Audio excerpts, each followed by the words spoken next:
Es un honor compartir esta mesa de análisis con quienes por su destacada trayectoria y desde sus actuales funciones contribuyen a fortalecer y consolidar las políticas que en materia de derechos humanos, perspectiva de género y erradicación de la violencia contra las mujeres y niñas se construyen y se implementan en nuestro.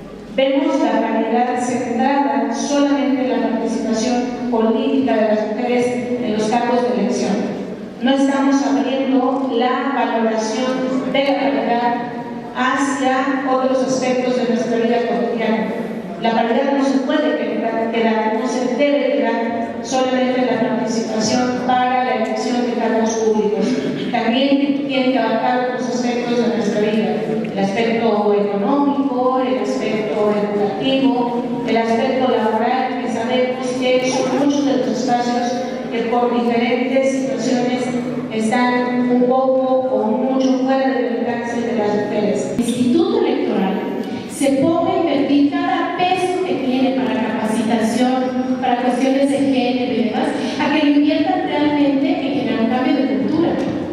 No pláticas, no pequeñas conferencias, tenemos que generar un cambio de cultura. Que el Instituto de Alianza de la Mujer de verdad le eche muchos kilos, pero muchos kilos al asunto, de que es un asunto de cultura.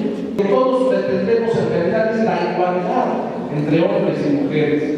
Y a veces confundimos esa meta, ese logro, como los mecanismos que nos pueden llevar a ella. Por ejemplo, la equidad, por ejemplo, la paridad, que son mecanismos que el propio Estado, que los mismos ciudadanos han buscado para darle participación más real a las mujeres.